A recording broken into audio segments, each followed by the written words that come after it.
You are now rocking with that dude Pascal. We be going wild, Haitian in the building, so original. Got the haters catching feelings. Get your hands up to the ceiling and keep them held high, cause St. Louis isn't ready. Forget about it, goodbye. Hold up, we just saying hi. Five somebody, rise up. Weekdays, catch us live, somebody. Let's go. Good morning. Good afternoon and good evening, everybody. Welcome to the Pascal Show. Hope you guys all doing well out there. Hope this show finds you in great spirits, because another day above the dirt is always a blessing. Let's not forget that. Happy Saturday, everybody. Happiest of Saturdays. Honestly, this is not going to be a super long show. I know. Some people are like, what? Stop that. You straight up lying. No, truthfully, this is going to be a short show, okay? There's a lot going on today. There's a lot going on outside of this world today, outside of this country today. A lot of stuff going on, okay? And, of course, I might be back here to cover all that stuff if things go down today, which I kind of have a feeling it might. I don't know. Things are getting weird out here, guys. Things are definitely getting weird. All right, so not the biggest, longest show ever, but I wanted to give you guys some updates on what's going on overseas, okay? So do me a favor, please and thank you. Hit that like button down below, crush it, do it, do. Hit that reaction button if you're watching on these other platforms. If you're watching on these other platforms like Facebook, X/Twitter, Instagram, Rumble, Twitch, Kick, I'm on all of them. So make sure you hit that follow button. Follow. Subscribe here on my YouTube channel, please and thank you. Make sure you're subscribed, okay? I'm not asking for much. All I'm asking for you to do is subscribe, okay? We're almost 100 subscribers away from 200,000 subscribers, which is amazing, all right? So make sure you hit that subscribe button, hit that notification bell, set it to all so you know whenever I go live, whenever I upload, because honestly, it is random, okay? It is definitely random. Hit that join button down below, become a member, check out my Patreon, and of course, check out PascalMerch.com. PascalMerch.com, we got some really great stuff over there. Go check it out, PascalMerch.com. Okay, guys, okay. Now, here's the thing. I gave you guys a short this morning, earlier this morning. Yes, I know it's early on a Saturday. Okay, some of y'all are still sleeping right now. Some of y'all are still trying to, get the sleep out your eyes and all that. Okay, and I totally understand. It's Saturday, but today is there's a lot of things going on in the country right now. There's a lot of events going on today, etc. So, of course, I want to get in here and give you guys some updates on what's going on and what happened overnight while we are all resting our weary little heads. Some crazy stuff happened yesterday. And here's the thing. You may think that this is a big deal just for Iran, but this could also be a massive, massive blow for the world market. And what I'm talking about is this. Trump attacked, decimated, obliterated, annihilated, all those words that he likes to be using as of late. He attacked and destroyed Kharg Island, Iran's money bag. Some places are saying like their cash register. Let's be real. 90% of their exports, oil exports, come from Kharg Island. This does not only affect the country of Iran, because here's the thing. Everybody's like, oh, snap. It's about to go down. Well, clearly it's about to go down even worse now because of what happened here. But they're like, oh, snap. Iran is screwed. Oh, no, don't get it twisted. It's about to screw up the world market as well. Let me explain. First and foremost, Trump just dropped bombs on it, okay? Completely annihilating, decimating whatever he said. Okay, we have got to take a look at what he said in a post, all right? But he clearly is like, we have completely destroyed this area. But it's interesting what he says about this, because I'm sitting here going, could this be another Venezuela? Could this be another Venezuela situation? Now, here's the thing. They bombed this country, or this island. Very big deal. Yes, it digs into Iran's pockets, but it also affects how other countries get their oil too. But here's the thing. Now he's basically saying that we have control over their oil infrastructure, which is a massive, it's a huge deal, but it can also be very bad at the same damn time. Let me explain. We'll continue here. This is what he said on his Truth Social. He said, moments ago, at my direction, the United States Central Command executed one of the most powerful bombing raids in the history of the Middle East and totally obliterated every military target in Iran's crown jewel, Kharg Island. So here's the thing. They just destroyed all the bases and all the military targets, right? Here's the other part, all right? Our weapons are the most powerful and sophisticated that the world has ever known, but for reasons of decency, interesting, I have chosen not to wipe out the oil infrastructure on the island. Hold on. Time out. Now, here's the thing. Cool. All right. He goes, I completely decimated everything. Everything is big. We did it. Huge deals of the likes you've never seen before. You know, he goes in, he does all that, right? But then he says, I'm holding on. I'm being kind with a little bit of decency. I am going to keep the oil infrastructure in place, intact. Why do you think he did that? No, I mean, literally, guys, think about it. Think about it for a second. Why would he do that? Take a second. It doesn't take very long for us to look at the situation and go, oh, okay, I'm seeing another Venezuela situation going on. You go in, you completely obliterate every military target on their island, okay, their crown jewel, the place where they export 90% of their oil, okay? You destroy all of that. What do you think is going on here? You know for a fact he's not trying to destroy the money because he wants that money himself. He wants that liquid gold. He wants that liquid gold. So instead of actually going after the Strait of Hormuz, he goes after the Kharg takes over Kharg Island because he wants that oil. He wants control. At first, it was like, let me get control over the Strait of Hormuz. But then now it's like, oh, well, why don't we just take over? Let's take over their money. Let's take their money. Don't you see that? Anybody else see that? And you realize how that could be really bad now, too. Depending on what transpires from henceforth, right? Depending on what transpires henceforth. Because here's the thing. If they're tapping into 90% of how Iran makes their money, that's a lot of oil that goes out to a lot of other countries that may not have the access to that oil anymore. You see what I'm saying? It could be a very big problem for other countries when they're trying to get their hands on much needed oil. You see what I'm saying here? So this whole thing could escalate to the levels that we've never seen before. We're just going to use the Trumpism. Okay? This is not good. And of course, let's not forget Iran. Iran's like, yo, what am I, chopped liver? You're not even talk about me, bro? Okay, let's talk about Iran really quick. All right.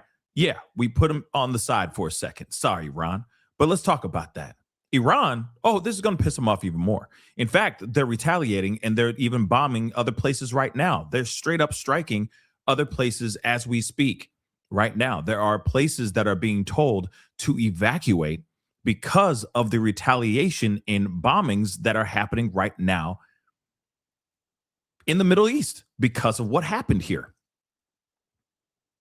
So when they say they obliterated the island, it really means that they took over the island. They kept the oil infrastructure intact, but they bombed all the threats on the island. So is this Trump's way of planting the American flag on Kharg Island's soil? That's something I'm kind of curious about. And again, like I said, it depends on how every country reacts to this situation from this moment henceforth.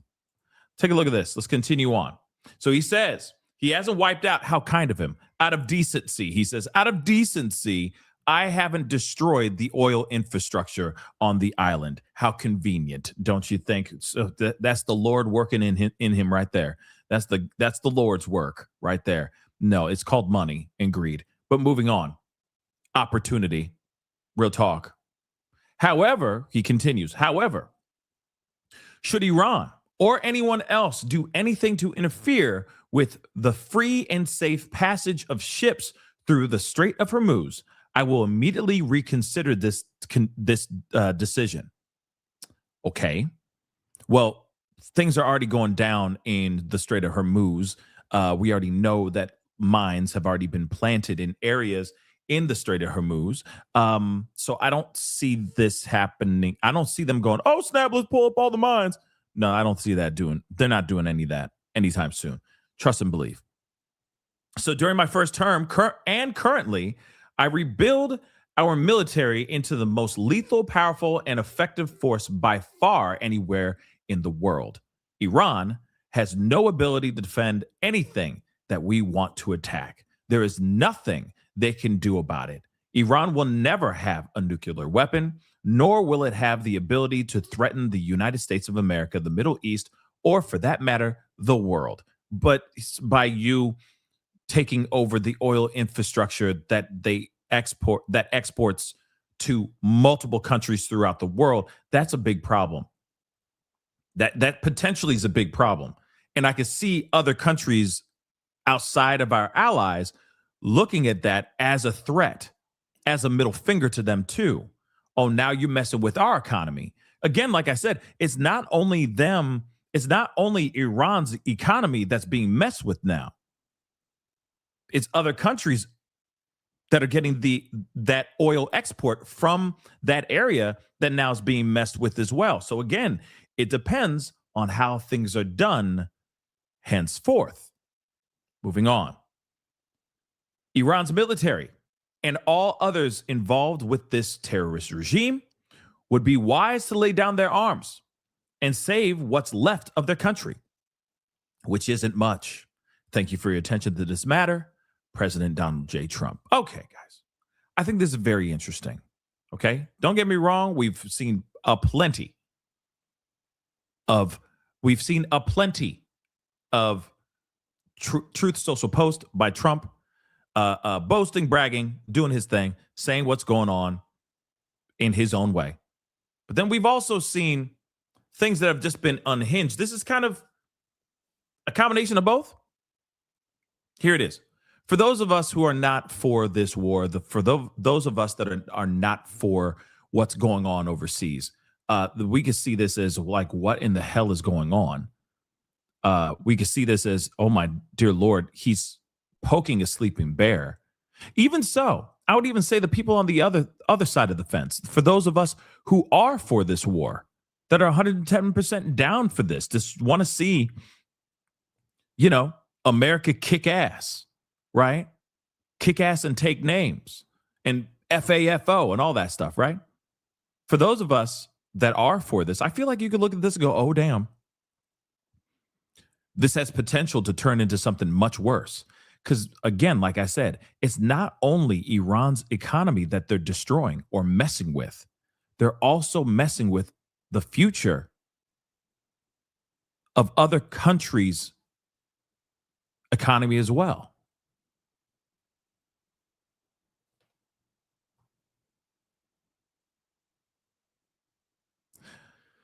It's just me, T. Let me just say this. You said, who the hell wants this war?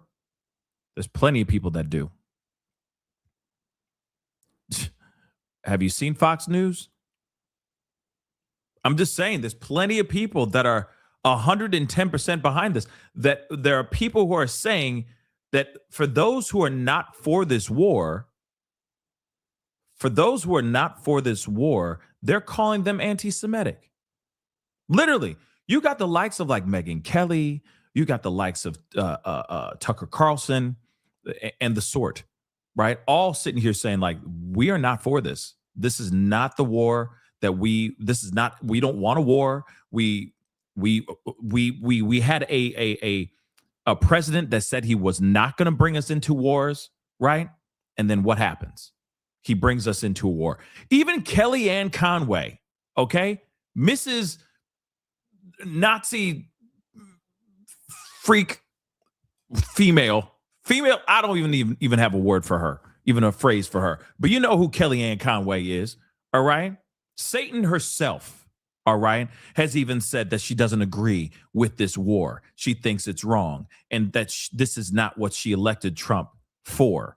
That's insane coming from someone who is so evil, so terrible and so evil, all right? Just saying that. She even said in an interview, literally, with Vivek Ramaswamy, right?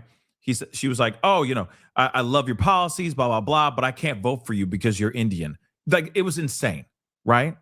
We've heard worse things from that woman, but the fact that she is still hardcore MAGA, but the fact that she is like, I do not agree with this at all, says a lot. Like I said, a lot of the MAGA base is now going back through another civil war. There's a huge divide going on. You got the likes of Ben Shapiro, who is for this, and then you got those who are not for this at all. Hardcore MAGA supporters think that Trump could do no wrong. His ish don't stink, right? Pretty insane stuff, if you ask me. But again, we do have new footage, which we're going to be looking at, of this actual bombing of the of Kharg Island, which is just insane. Like I said, this is real stuff, guys. This is really happening right now. This potentially, I don't know why I don't know how and why people get so excited about carnage. I just don't get it. Personally, I just don't get it. I don't get it. Because these are all human lives that are losing their lives, okay? Human lives are being lost, regardless of your political background, whatever. Okay, political view. People are losing their lives. I just don't understand how people are like, yeah. I don't understand how Trump would sit there in a tweet and go, "We're killing them all, and I'm proud of it." It's like that's insane. Okay, this isn't a movie. This is real life. And at some point, not at some point, we're already seeing retaliation going on American soil. And for some odd reason, we just are standing here and just pumping our fist. Like, it just doesn't make sense to me, guys. You know what's crazy? Okay, so I just watched this movie. I'm not kidding. I watched this movie, Nuremberg, last night. Okay. It's got Russell Crowe, Rami Malek, a bunch of other actors in it too. Damn good movie. I recommend you guys go watch it. I recommend you guys watch it. Okay. The trials of some of the highest ranking Nazi officials were put on trial. Okay. For their war crimes, the things that they did to during the Holocaust and all that. And it's a really good movie. But it's really jacked up. And there's so many things that are said in the movie that kind of correlate to what's going on right now as we speak. Okay. I'm sorry. I just had to say it. It's interesting. Just check it out. Watch the movie for yourself. You can come up with your own conclusions, but it is just insane how connected everything is right now with that movie. It is strange and creepy, to be really honest, and disheartening. Just saying that out loud. But it is pretty insane that there are people out here that are pumping their fists in excitement over this situation. There's nothing good coming out of this situation that I see of. There was nothing good coming out of them bombing Iran and starting this war in the first place. And until I see anything different, that's what I'm going to say. I see no positive out of this. But let us take a look at this. All right. Let's continue. Let's take a look. Meanwhile, the United States is conducting a major strike on Iran's Kharg Island, the country's main oil export terminal. Lucas Tomlinson is live in Dubai with the very latest. Good morning, Lucas. Well, good morning, Charlie, Rachel, and Griff. While Iran is holding the Strait of Hormuz hostage, it appears that President Trump has returned the favor, striking Iran's major oil hub in the form of Kharg Island, which, according to tanker trackers, was responsible for exporting 96% of Iran's oil last year. And Damn, 96. President Trump announcing the strike by the U.S. Air Force on True Social. I'll read it for you guys. It says, quote, "The United States Central Command executed one of the most powerful bombing raids in the history of the Middle East and totally obliterated every military target in Iran's crown jewel, Kharg Island. I have chosen not to wipe out the oil infrastructure on the island. However, should Iran or anyone else do anything to interfere with the free and safe passage of ships through the Strait of Hormuz, I immediately reconsider this decision." It appears those JDAMs land a little harder than the 90s, Griff. Now, Kharg Island is located off the coast of Iran, closer to Iraq and Kuwait in the northern Persian Gulf, and is Iran's major choke point when it comes to exporting oil, perhaps an area of vulnerability that the U.S. military is exploiting. Now, here's what the strikes on Kharg Island looked like from a drone orbiting overhead. The Pentagon is likely looking at options to seize this island because Iran is exporting more oil through the Strait of Hormuz now than before the war started, believe it or not, according to the Wall Street Journal. Now, over VHF radio, that's ship-to-ship radio on the bridge of every ship, Iran's Islamic Revolutionary Guard Corps continues to make broadcasts saying the Strait of Hormuz is closed. But China continues to buy large amounts of oil from Iran, and India announced it's getting some ships through as well. Here's more from President Trump. The situation in Iran is going very well. A lot of big hits today, a lot of big wins today, as you probably have heard militarily. And I think it's going very well, and for very good control. Today we've had some very, very big hits, very powerful hits.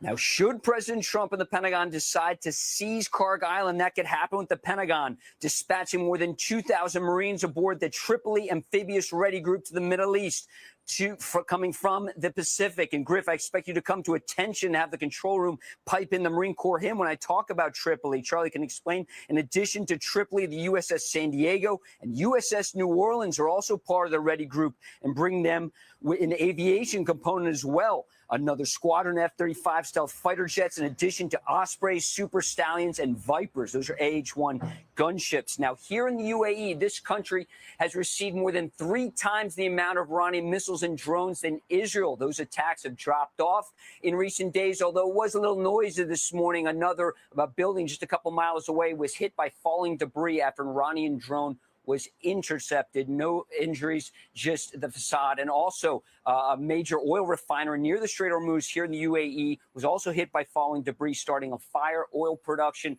and pumping has ceased, but also no injuries to report, guys.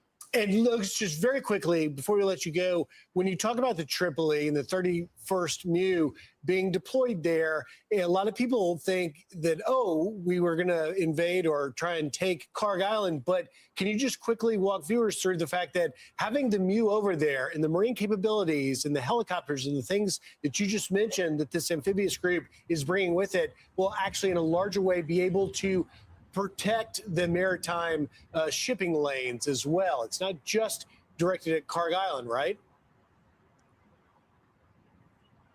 There's no question. There's also the UAE would like to talk about some islands. There's 3 islands that they claim as their own that Iran has seized. Not like the Marines would necessarily do that for the Emiratis, but no love lost for Iran here in the UAE. In fact, the Emiratis have seized Iran's financial interests here in this country. In addition to tourism, of course, this is a major financial hub for the region. We heard Iran say they want to start attacking banks and financial institutions in the region. Formula One is set to announce they're going to cancel some races in Bahrain and Saudi Arabia. But I can report, Griff, the horse racing went unabated last night. A brief pause in the paddock when there were some alarms went off. But back to your Marines, more importantly, those Marines could seize Kharg Island. No problem with overflight rights here over the UAE or Saudi Arabia. And certainly seizing the island would be something the Marines can do. All right. Lucas Tomlinson, thank you so much. Thanks, Appreciate Lucas. it. So let's bring in EPA Administrator Lee Zeldin. Great to have you with us. We're gonna hop over to some other news sources here real quick. And obviously, as you just a reminder, okay, thousands of Marines and sailors, well, really thousands of Marines. That's the most important part, because clearly there's been some sailors already. There's already sailors. You know what I'm saying? There's already sailors out there. Okay, there's already warships and whatnot out there, but they have now deployed thousands of Marines out to the Middle East, to this situation. Clearly, this is troops on the ground. Yes, they're amphibious. They do land and sea. But let's be real. They're not staying on those boats, guys. Those thousands of troops that have been sent out, they're not staying on them damn boats. They're going to be sent out. They're going to be put boots on the ground to get out there to do whatever they need to do, to retrieve the uranium that could be strewn throughout the area. God only knows, right? But they're saying an upwards of 5,000 troops now are being deployed to Iran, to the Strait of Hormuz, to be involved in this whole situation. So again, guys, this is just insane, right?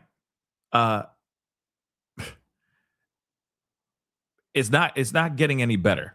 Let's just say that. All right. Real quick though, because they are saying Iran warns residents to leave areas near port in Dubai. Okay, and this is according to Reuters. So I just want to play this again. This notification happened about an hour ago. All right, so they are going after. Iran is retaliating. Iran is retaliating right now as we speak. Some breaking news to bring you coming to us from Reuters. This will affect people who are living in the UAE. Iran has warned residents to leave areas near various ports, the Jebel Ali port in Dubai, the Khalifa port in Abu Dhabi, and UAE's Fujairah port as well. No more information than that. That is according to Iranian news agencies. Once we know more, we will, of course, bring it to you when we can. They're saying kick rocks.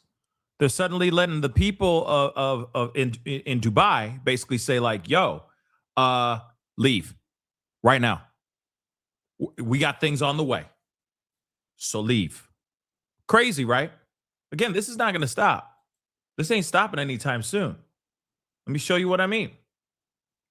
So according to this tweet here, let's take a look at this. They're saying Iran has struck the UAE's port of Fujairah, which is one of the most strategically important ports in the Middle East.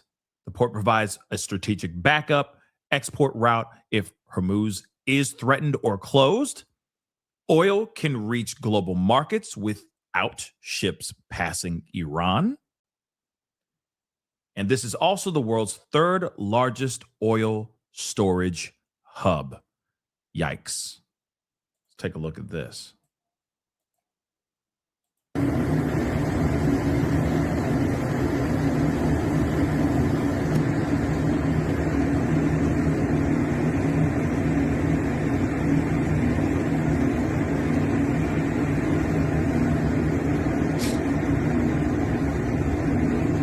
So, yeah, no bueno. This is happening. This is literally happening. This was just reported about an hour ago.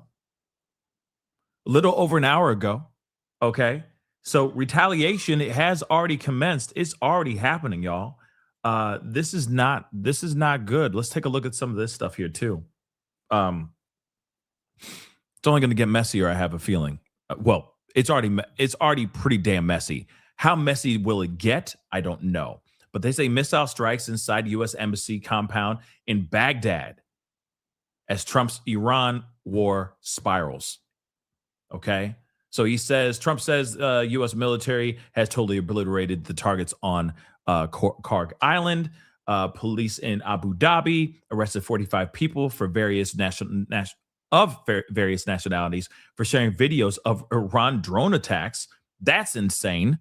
Okay. Missile strikes U.S. embassy in Baghdad amid high warning levels of an attack. At least 2,000 Marines are being sent to the Gulf, which we already know about since yesterday. So a missile has struck a helipad inside the U.S. Embassy of Baghdad. This is not good. Now you got bombs over Baghdad. Seriously. Yeah. Bombs over Baghdad. So, and of course, we already know that this war this is going to be called Trump's war. This will be called Trump's war. If they don't come up with another war name, this will be called Trump's war. Real talk. Yeah. Bombs over Baghdad. Okay. Anyway, plumes of smoke were seen above the U.S. embassy in the Iraqi capital earlier, amid reports of a projectile that had struck the government building. The missile landed within the embassy's boundaries after the Green Zone, the heavily fortified district that houses Iraqi government institutions and foreign embassies, according to two security officials. The U.S. embassy has not yet commented. It comes after Trump went and said that he totally obliterated all military targets in Iran's crown jewel, Kharg Island. What do you think Iran is going to do? How do you think Iran is going to react? They're just going to rev up their retaliations. That's it. So now they're going to be like, F you. Oh, you F me? Oh, no, F you. So now we're seeing all this, right? So you got Kharg Island right here. God, that's crazy. Okay. Bombs being dropped in various areas on Kharg Island. This is insane, guys. All right. But then he was like, but we were decent enough. We were very gentlemanly to leave the oil infrastructure unharmed. Yeah, because in my mind, I see him saying, hey, shoot, if we're able to get this, if we're able to take over this island, why don't we just take over the oil too? It's like he's turning into a pirate. You see what I'm saying? It's like, arg me, matey. Let's get our booty. You know what I'm saying? Doesn't it feel a little bit like that? We're just going to fly around any countries we want. We're just going to take it. Ooh, especially the ones with the oil. That black gold. Oh, you know I love that black gold, right? Yeah. That liquid gold. Drill, baby, drill, right? So now it's just crazy that he's saying that, right? So he posts video following strikes on Iran's Kharg Island. So he posted that video. The very video of the decimations, of the decimation, okay, saying that the U.S. had obliterated all military sites in or on Kharg Island. All right. U.S. Embassy in Baghdad had warned of potential attacks. So I'm sure that place was empty. I'm hoping that place was empty, but we'll see what's happening, right? So the U.S. Embassy in Baghdad had renewed high warning levels for an attack just before a missile struck a helipad on the compound. On Friday, the embassy renewed its level 4 security alert for Iraq, warning that Iran and Iran-aligned militia groups have previously carried out attacks against U.S. citizens, interests, and infrastructure, and quote-unquote may continue to target them.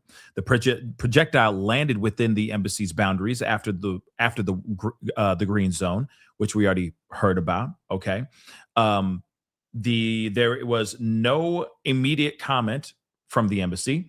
The sprawling embassy complex, one of the largest U.S. diplomatic facilities in the world, has been repeatedly targeted by rockets and drones in the past by Iran-aligned militias. These groups have recently stepped up their attacks on bases hosting U.S. and coalition troops. A drone strike in northern Iraq had on Thursday killed a French soldier and wounded several other stationed there as part of an international coalition. So, I mean, obviously this is not good, but hold on. Let me see if I can find that what's going on. Hold on.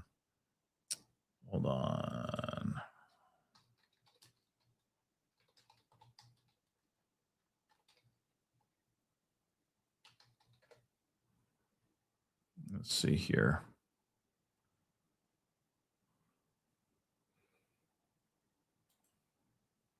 Tonight, as we go to where Iran has begun launching reprisal attacks on the US targets after Donald Trump claims his forces have totally obliterated military targets at a critical oil depot, dubbed a jewel in Iran's crown. The US president said he would know in his bones when the war was over, as those on the ground dig in. On the streets of Tehran, thousands of Iranians standing defiant, chanting anti-US slogans, burning Israeli flags.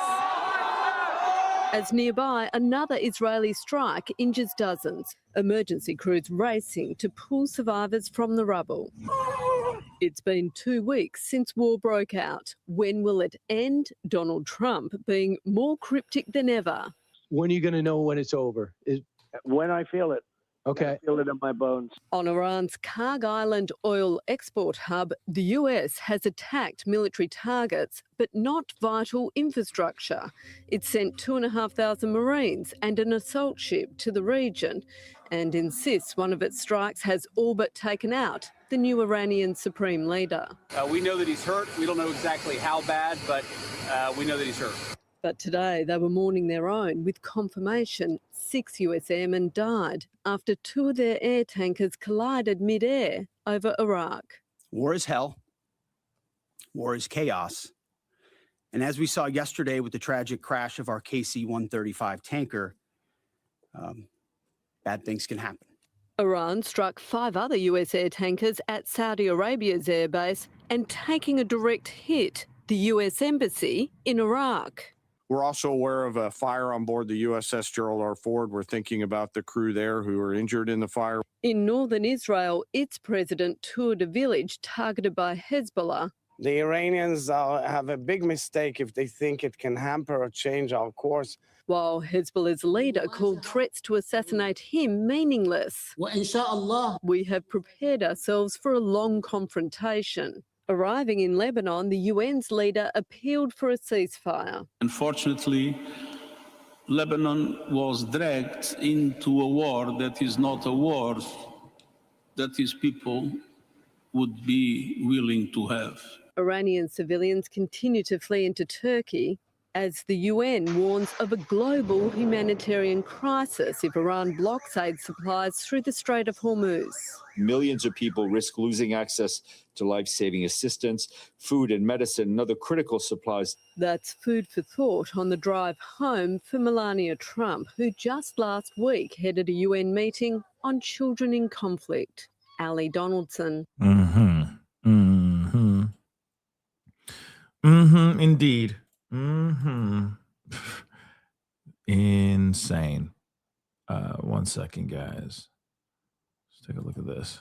Yeah, I think the reaction to the Kharg Island bombing, Henna, is something we're seeing develop in real time here in the UAE where I am. About an hour and a half east, if you were driving towards the Gulf of Oman, there's this port called Fujairah, and we had early reports that a fire had broken out there. I believe a drone was intercepted, according to the local government, and the debris from the drone started a fire. So now the latest we're hearing from there is that some of the oil unloading operations in the port have been suspended for the time being. So this idea that Iran, after Kharg Island was attacked, would continue to go after infrastructure, energy infrastructure, and or vessels trying to get through the all-important Strait of Hormuz seems to be still the story. So last night, everybody was talking about, and we still don't know the answer to this, whether the Kharg Island attack had changed the dynamic here in this conflict, and it might have, but for the time being, we're still seeing attacks. We had a drone debris falling on the facade of a building here in Dubai,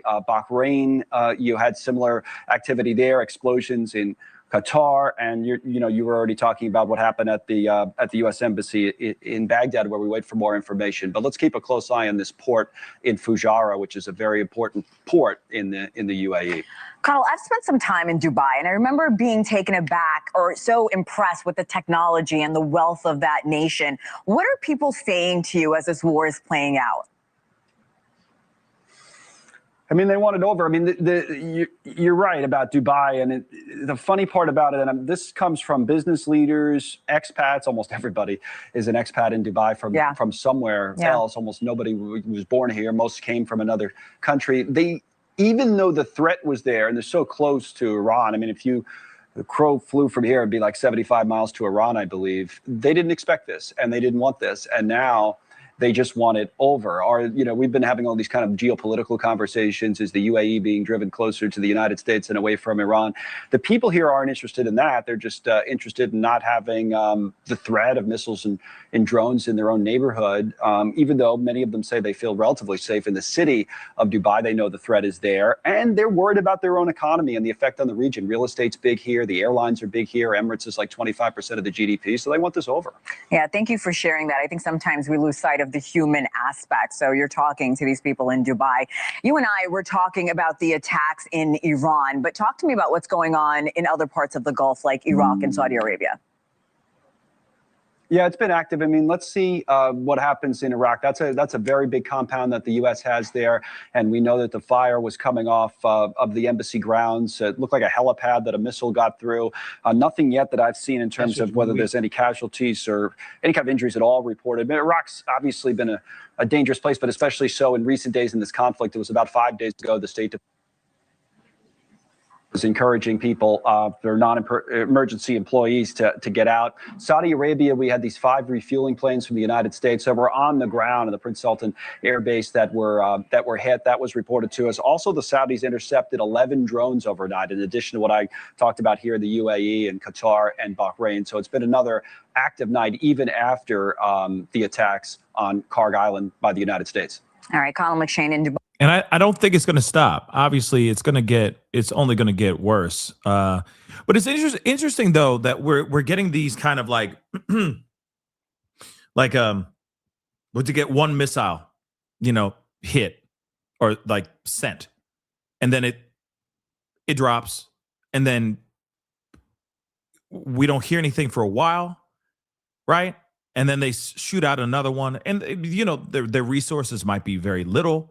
That might be the situation, but at the same time, it's like it's interesting, right? That they send those things out, and then it's just one thing. Like it's not just like raining on them, kind of thing. I'm not trying to give them ideas or anything. Let me keep it real, but at the same time, I just do find it very interesting that the strikes are very minimal. They're one at a time type things. But if they can get in. If they can get through and they actually do hit, they can do some serious devastation, right? So yeah, hold on, let me get more stuff here. But yeah, it's a very interesting thing that's going on here.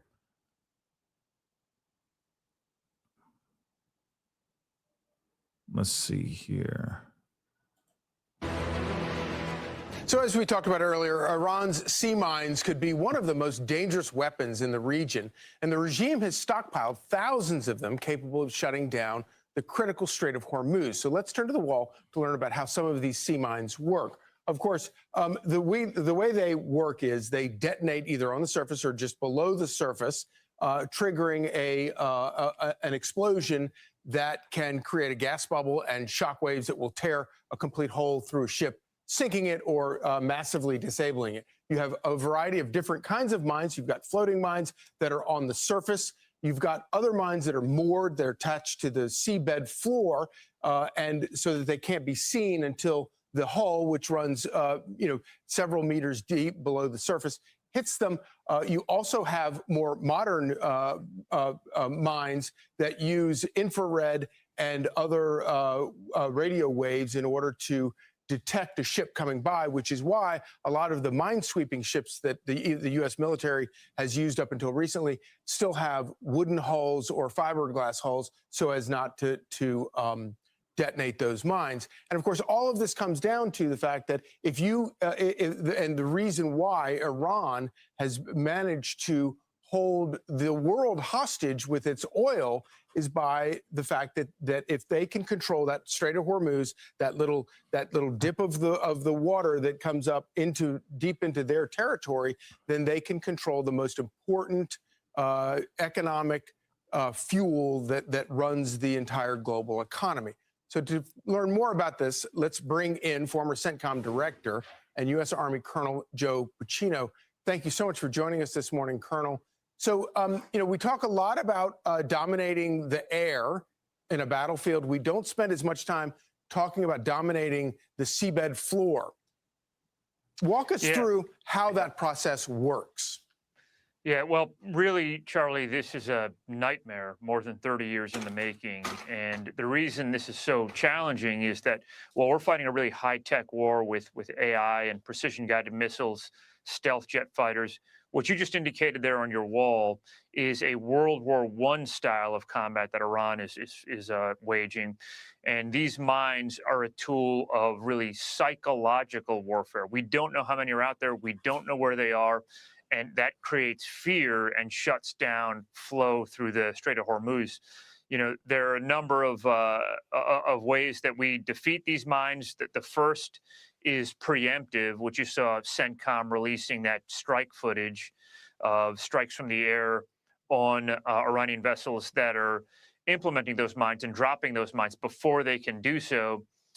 We also have our primary tool, our unmanned surface vessels, the knife fish unmanned surface vessel, which is autonomous, and helicopters that use radar and sonar to identify and determine the mines, primarily the moored mines, the mines that are connected and anchored to the seabed, and the drifting mines that float with the current. And the way that process works is those ships or those whatever is seeking out the mines actually goes and tries to trigger them and make them explode somewhere not near a ship. That's correct. Yeah, it uses a combination of sensors, of data analytics that tries to make sense of where these mines are, detonate them either on the seabed or at the at the surface of the water, and try to detonate them when there's nobody there, when there's no real threat in the area. The issue is we really just don't know how many are out there or where they are. So the mine hunting in this sense is kind of limited. But here's the thing. You can mine hunt all day long, right? You can mine hunt all day long. That doesn't mean that they can't reapply those things, risk other Iranian soldiers' lives trying to replant those mines, but they could still do it again and still be successful. And still, like I said, those mines could just be replaced. They could easily be replaced. You could go and detonate them or locate them and remove them and all that. Doesn't mean that they can't go back in there and do it all over again. You see what I'm saying? Like, as much as we, as much as we see what's going on here, I'm like, well, sure, they can slowly sail by, inch by inch, find each piece, do what they need to do. But these guys could still go in there and then just redrop those things down easily. I mean, it's that's what they did last time. America dropped some bombs on these boats, but they still were able to plant mines in the Strait of Hormuz. And they'll continue to do so until we either F off or we finally take over. But, I don't know what the plan is. That's the problem. I don't know what Trump is trying to do here. You see what I'm saying? What is the plan? What is Trump trying to do? And I think that's what all of us are thinking right now. What the hell does he want? Is it just now? Like, okay, did he go in there and go, well, it's only going to be like a 1 or 2 day excursion at first when we first struck Iran. And then it just started to get bigger, right? And in the meantime, he's like, well, my idea of what I want to do has changed. You see what I'm saying? And then maybe he just changed his thoughts. That's possible, right? Maybe the goal has changed. Is it to just take over the Strait of Hormuz now? Is it to just take over their oil infrastructure, just like we did with, or he did with Venezuela? Is that what the plan is? Like, I'm curious, what is the full-on plan now? Because clearly it's changed. Clearly it has adjusted. Okay. But let's take a look at this. This is some information about the food prices across Iran apparently skyrocketing. Okay. Let's take a look at this.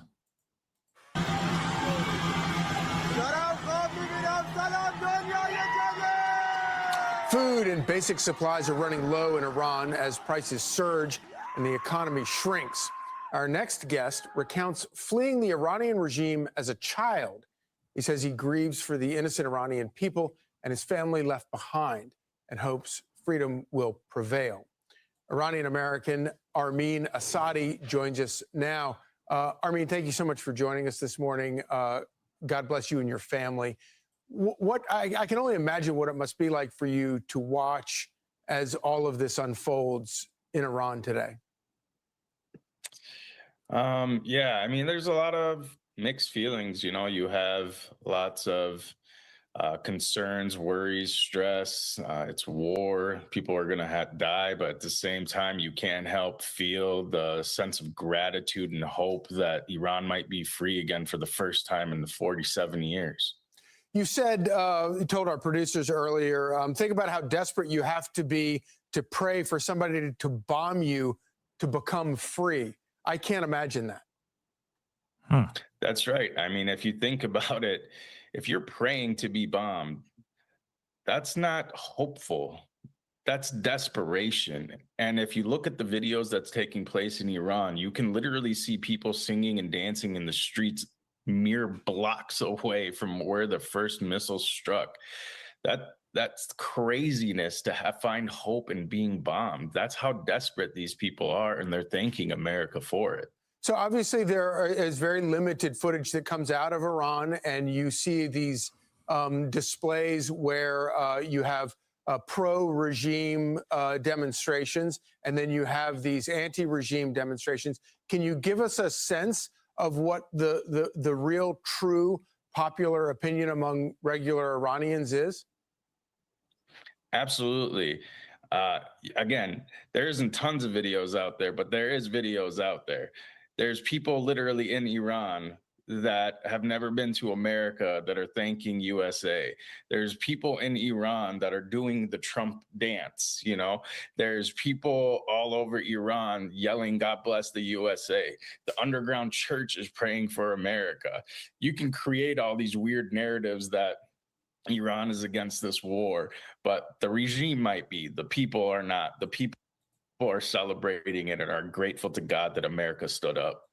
Okay. So, I mean, what say you on that, guys? You know what I mean? What say you? Are you guys, are you feeling this? Are you with this? Are you not? Me personally, you know, I see the benefits.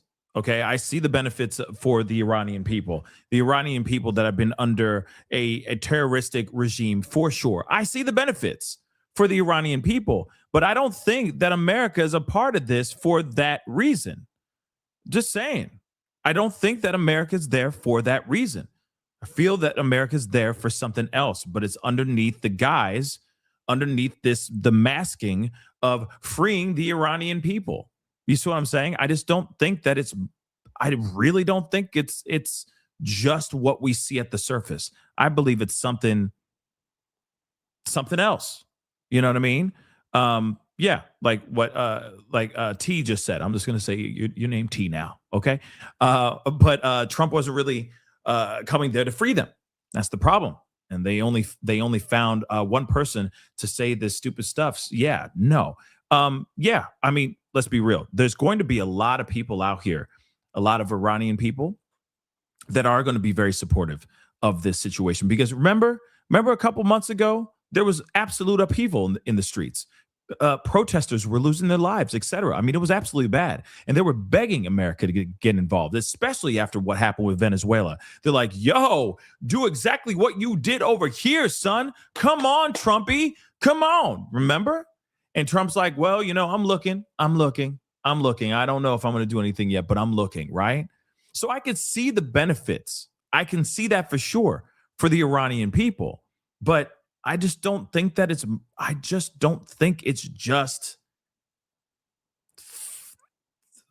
I just don't know if it's just that.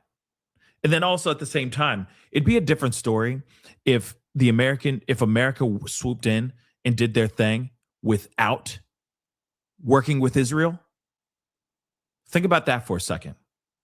I think one of the other reasons why everyone's pumping their brakes and going, "Oh, what the hell," is because people are like, "We are not here to fight Israel's war. We are America.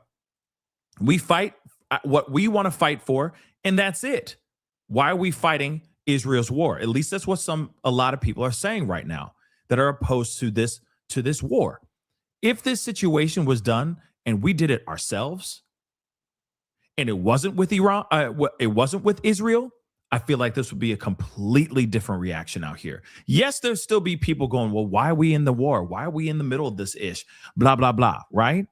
But I feel that there would be a lot more people down for this cause and down for this war if it was independently attacked and not in tandem with Israel. That's the part I think that puts a very bad taste in a lot of people's mouths. And yes, I already know people are going to be like, "Oh, you're anti-Israel, blah, blah, blah." I'm not anything. I'm just looking and I'm calling what I see. And something about this just doesn't smell right. Something about this just does not smell right. Sorry. Not sorry. We're all entitled to our opinion. I do have a problem with us getting into something this big with another country, because then it now feels like it's something else. You see what I'm saying? And that's the other thing too. Yeah, Jamie, where's Netanyahu? That's the other question we got to talk about here in a second. But again, I can see the benefits for the Iranian people. I see that. But now I'm going, where is the regime change? Remember, wow, it feels like, because, it's been 13, 14 days or something like that. Now I lost count at this point. It's been so long. Doesn't it feel like it was eons ago when Trump made the statement being like, you have an opportunity for complete regime change. Remember all that? This is your opportunity, everybody. Iranian people. You've decades long. You've been waiting decades long for this opportunity to strike and take your country back. Here you go, country. Enjoy, right? Remember that was the initial reason why they dropped bombs on it, right? Do you remember that? Yeah. Remember that crap? Now it's a completely different story. The beginning of the story was, we're here to help regime change. There has not been any regime change yet. Ayatollah Jr. has taken over. Nepo baby Khamenei has taken over. Nothing's changed. Nothing. And now we're going, we completely decimated Kharg Island, but we kept the oil infrastructure. Huh? Why are we? What's going on here? Are we really for the regime change? Because that's where we should be focusing, like over there. We should be looking over there, back over there, where the regime should be changing. Because we ain't seen nothing about regime change, right? Not bombing over here and keeping the infrastructures, oil infrastructures intact. You see what I'm saying? It just doesn't make sense. The beginning of the story, it was a man trying to help another country change their leadership. And we're some odd in our third week already, and that hasn't changed. Not a damn thing changed. So are we really out there for regime change? Or are we really out there for something else? You see what I'm saying? Our focus is on now the Strait of Hormuz, on Kharg Island. We're destroying and messing with not only Iran's pockets, but also the other countries' pockets, right? We're all messing with their monies. What did I say in the beginning? What did I say in the beginning of this whole situation? Weeks ago, what did I say? This is about oil. And it has always been about oil. Has nothing to do with this regime change. Because if it was regime change, we'd be doing something completely different right now. But nope, we're flying over. We're decimating other places. We're trying to get control over oil infrastructures. We're trying to get control over the Strait of Hormuz. This ain't about regime change anymore, guys. He said, oh, yeah, you know, women and, you know, members of the gay community can't do this, that, and the third. Now they'll be able to. Nah. I feel like he added that in later. It was a rewrite. The script had a rewrite, everybody. But this was already a week or two into the chaos, into this war. You see what I'm saying? So it's first, like, let's not forget, it's the same situation with Venezuela. Oh, snap. Oh. It's the same situation as Venezuela, except Venezuela gave up pretty quick.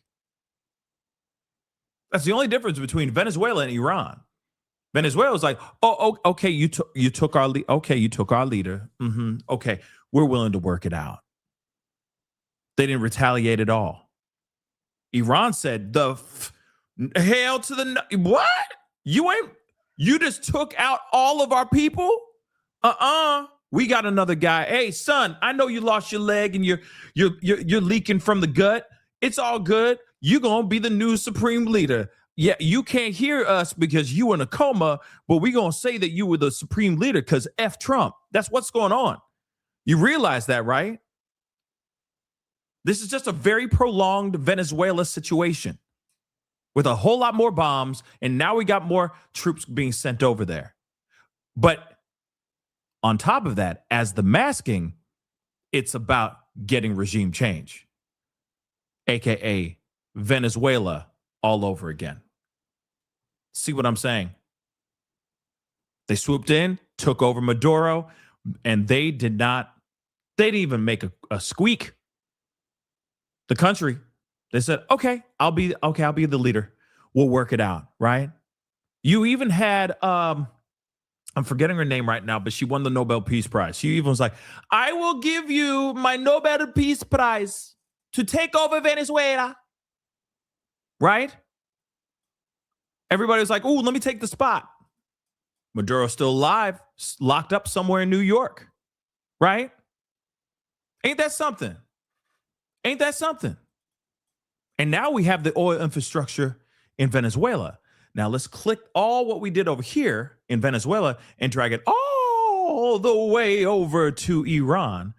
Except this time we made it even more devastating, even more volatile. We killed people, a lot of them. All right. But they also have a whole lot of oil. So like I said, is it really about regime change? Taking Maduro, was it really about regime change? Because there was no regime change there at all. The vice president took over, and now she's willing to be a puppet. Okay, she's willing to just sit there like a marionette for Trump, right? See what's going on? It's the same stuff, guys. It's the same crap. Only difference is this one, they're putting up a fight. Iran is putting up a fight. So is it really about regime change? Is it really, though? I think not. Let's get into this conversation about Netanyahu. There have been a lot of people wondering if he is still alive or not. There's been a lot of AI content, all that just being flying around. And I'm going to be honest, I don't know if he's still alive or not. Okay? I really don't know if he's alive or not. It's strange. Okay? I really don't know. And yeah, I'm quite curious, but a lot of people are looking at this video thinking that this is AI, and this could very well be AI. Okay, this could very well be AI. All right, But let's just take a look at a little bit of this. We are in historic days, days that will be written in the annals of Israel. In Operation Roaring Lion, our roar is growing and intensifying. We are pummeling the Islamic regime in Tehran. We are pummeling its emissaries, Hezbollah in Lebanon. There's unprecedented coordination between Israel and the U.S. and achieved substantial achievements that are changing the reality in the West Bank, in the Middle East and beyond. These achievements are increasing the status of Israel as a superpower more than ever. Through our power in opposition to the power of our enemies, this is what is ensuring our survival. Our threats come and go, but when we become a regional superpower, and in many respects, a global superpower, we have the power to push away threats and ensure our future. In 1993, I published an article in one of the newspapers in which I wrote, the biggest threat to the state of Israel is not in Arab states, but we are in historic days in the West Bank, in the Middle East and beyond. These achievements are increasing the status of Israel as a superpower more than ever. Through our power in opposition to the power of our enemies, this is what is ensuring our survival. Our threats come and go, but when we become a regional superpower, and in many respects, a global superpower, we have the power to push away threats and ensure our future. In 1993, I published an article in one of the newspapers in which I wrote, the biggest threat to the state of Israel is not in Arab states, but it is in Iran. Since then, for over 30 years, the murderous Ayatollah regime indeed has acted to attack the U.S. and the West. But first and foremost, it worked to implement its plan to destroy the state of Israel. That is very interesting. Again, some seems weird. Some seems weird to the point where people are wondering if he actually got either severely injured or he was, KIA, killed in action, during some sort of operation or something of some sort. The fact that he's saying that he's declaring that the Iran war is not only turning Israel into a regional superpower, but also turning Israel into a global superpower. Now, if you've seen geographically where Israel is and the size of the country is, just take a moment and look at that. Just take a moment and look at that. I've never heard of a country of that size be able to have or be able to become a global superpower with a country being that big. I'm just going to be honest. I just don't see it. Okay, not in this day and age. Not in this day and age, guys. Maybe in the past. You know what I mean? Several centuries ago, maybe. But again, interesting. Israel is a global superpower. Maybe it's a global superpower when they team up with America. Maybe that's what he means. But global superpower? Okay. Here's the other thing, too. Is he alive or is he gone? What y'all think? What y'all think? I'm quite curious as to in wondering what you think, because some people think he got, and some other people think no, he's alive and well. There's just too much AI content out there trying to bamboozle people. What are your thoughts? T. Holly, let me get some of these super chats. Thank you so much for being a member for over 50 months. Wow, T. Holly, what up? Thank you so much. Many Americans accept all this because it's far away from us. Those who like this would feel differently if we were being droned and bombed. You're right. But here's the thing, though. You're right, T. Holly, 110%. If things were happening on American soil, I think a lot of people would feel a lot different about how things are going, right? Everybody would have some sort of opinion. Everybody would be in their feelings about this. There would be, I feel, a lot more demonstrations out in the streets about this situation, whether it is pro or anti, right? We would all see it in the streets a lot. They would take it to the streets big time. And that's the thing. Out of sight, out of mind. All you got to do, I feel like that's the thing. A lot of people, we have the luxury right now. Yes, we have terrorist attacks that still happen on American soil. We just dealt with a few of them just 2 days ago. We still have those, but they only happen in moments. Imagine if we had drones just dropping out of the sky, right? On malls and schools and stuff like that. That would be serious. Really. It'd be serious right now, right? But the fact that this is out of sight, out of mind, everyone can turn it on and turn it off. If you choose to watch CNN, Fox News, News Nation, ABC, NBC, CBS, whatever channel you watch to get your news, the Pascal Show, you know what I'm saying? To get your news, you have the choice to turn it on and off. It's not because it's not happening in your face. It's not happening in the town near you or the state near you. It's happening over there. So you don't have to think about anything. You don't have to watch this. You could turn on Call of Duty and play your video games and just make believe, right? Be different if everything was happening here, right? Be totally different. And the other thing too, what's really frustrating is it's hard to get as much information as you can within this because the government isn't giving us enough information. They're withholding the truth on a lot of things. Shoot, they're not even letting us know how many people have actually died and how many people who have actually been injured. You see what I'm saying? That's the other frustrating part of it as well. So as soon as you try to find information, you can't find out what is true and what's not true. And that's the problem. So then people get, oh, this is too much work. You know, I don't want to dive through all these things to find out what's real and what's not. I just want to find out the truth, find out the news, find out some facts and keep it moving, right? So then people get disheartened and they just turn things off. And the next thing you know, they're watching the Real Housewives of whatever, right? Or their Love Island, whatever the hell that show is. You see what I'm saying? The 90-Day Fiance or Love is Blind or some crap like that. You see what I'm saying? Those are real shows, guys. Yeah. So again, people want to, turn their brains off and not have to deal with other drama that's going on. And it's a luxury for us that it's happening over there and not here. If it was here, man, would it be wild?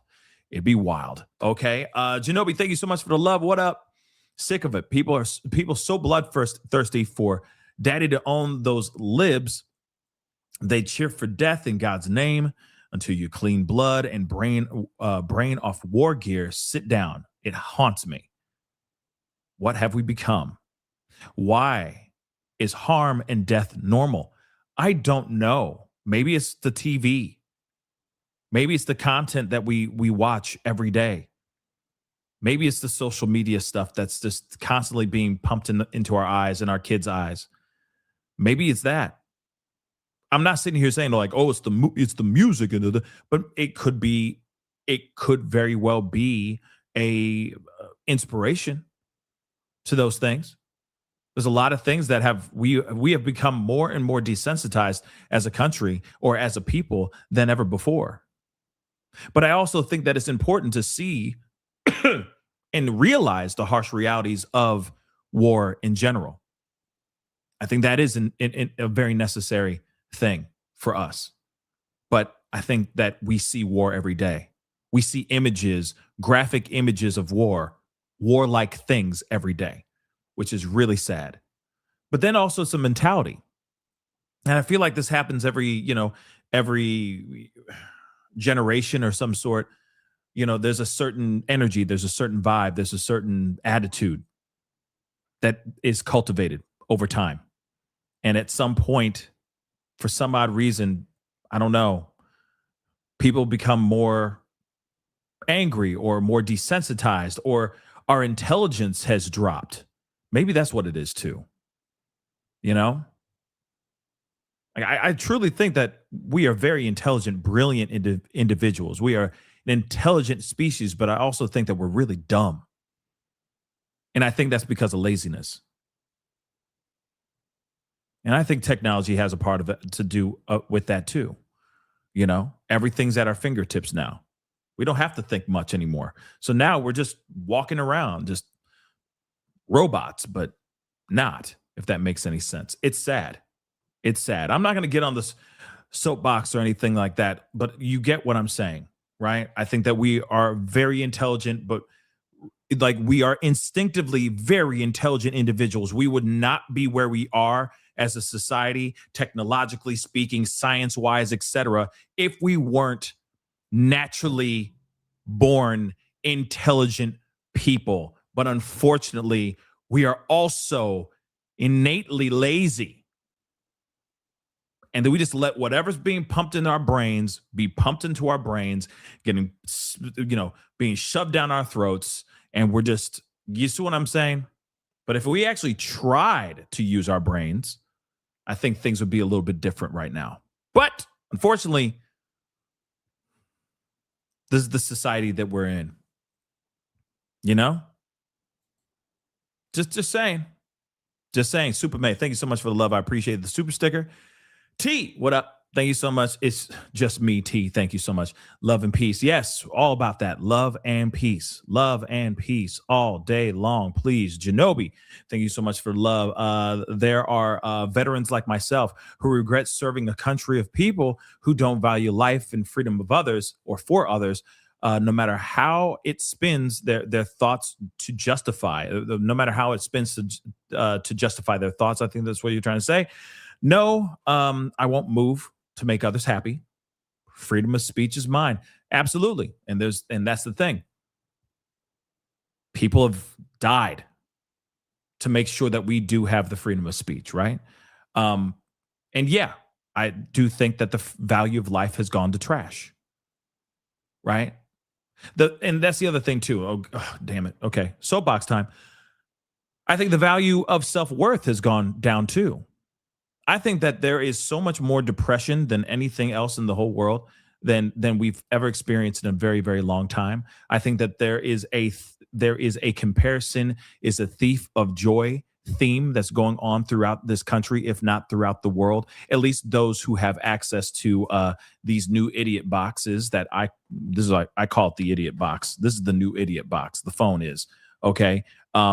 I think because you're constantly pumping your brain with all kinds of, you're trying to get that dopamine, you're kind of trying to get those likes, you're trying to get those views, you're trying to get whatever, right? But then you're also looking at everybody else's life and it's all just snapshots of perfect moments, right? And you're like, damn, comparison is the thief of joy. So then next thing you know, you got more and more people, more and more depressed, or they don't think that they can, get that job or do X, Y, and Z. Next thing you know, they're selling their feet photos on OnlyFans, and I'm being dead serious. You see what I'm saying? But a lot of times it's other kind of content on OnlyFans rather than just saying, hey, you know what I mean? My life is better than this. I'm an intelligent individual. If I just do some hard work and apply that hard work into something that I'm actually passionate about, maybe I'll make that same amount of money not selling feet photos on OnlyFans, but an actual job that I can hold my head high about. You see what I'm saying? Now, don't get me wrong. Plenty of people need OnlyFans feet photos, I guess. Not saying that. All I'm saying is we get to the place where we're like, what's the easiest route? Because everything's within our fingertips. We are in a world where it's shorter now than the microwave society, right? We don't live in a microwave society anymore. Now it's shorter than that. Now it needs to be faster, within 6 seconds. And people don't like the idea of having to cultivate or work hard to get to that certain place. But then you look at all the stuff that we are pumping into our brains every single day. It's desensitizing us, or it's like, I guess he'll do. I'll vote for him. You see what I'm saying? It's like, yeah, I'm pissed off too. Because of God, what else? God knows what's going on in your own mind. Mentally, you're upset, you're mad, so on and so forth, right? So then next thing you know, you're leaning towards that thing. You're voting for that thing. You're starting that account on OnlyFans. You're not trying to apply yourself to go to law school or X, Y, and Z. You see what I'm saying? It's an unfortunate situation. Now, of course, I don't have all the answers. And what I'm saying is a very blanketed statement, okay? Like I said, I'm not going off on people who want to make content for whatever. If that's your path, then that's your path, right? But you get what I'm saying. We live in a world where I feel like a good portion of the world is very upset, very depressed because of what we're seeing every single day. We're becoming more and more desensitized because we're seeing very, very graphic images. I'm not saying all the graphic images that we see are not important to see. Like images of the Holocaust. Seeing those truths are important. We need to see those harsh realities of the world. But when you're seeing those types of images every single day, every day in real time at your fingertips on a phone, I think that does do something to the human psyche. It does.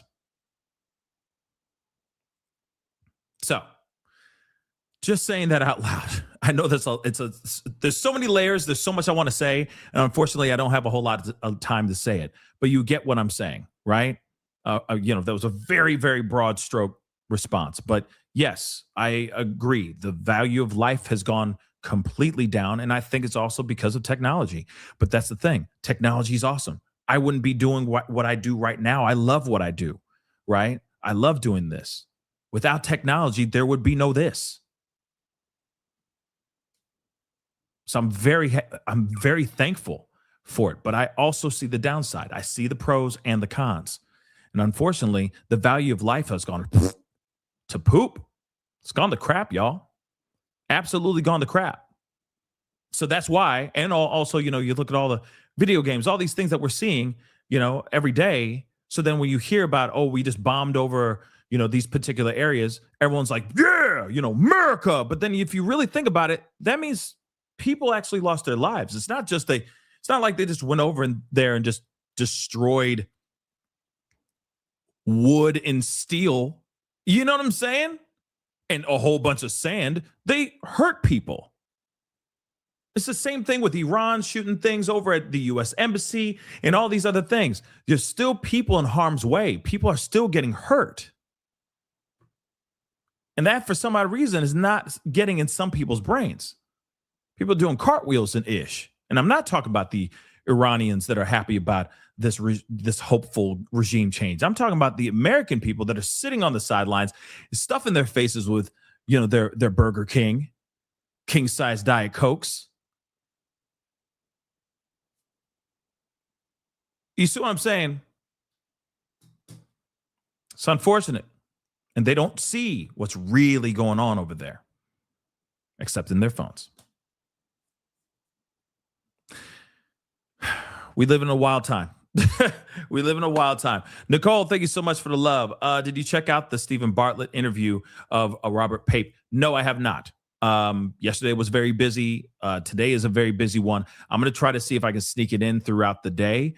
But I will definitely try to see if I can get that scene for sure. Okay.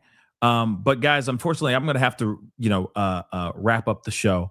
Okay. I would love to talk more with you guys about a lot of what was being said with, Janobi's comments and all that. And of course, Janobi, I appreciate, and I really do, I want to say big thank you for your service as well. And any vets that are in the show right now watching, I appreciate all of y'all doing what you're doing did to protect and serve our country. Real talk. I just wish we lived in a better time where,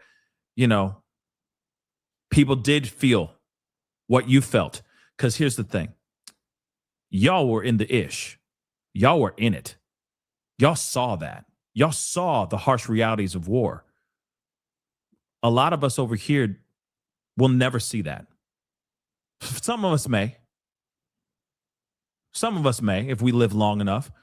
If you didn't live through 9/11, or something of that sort, if you didn't see that firsthand, you might see a different type of carnage here on this planet.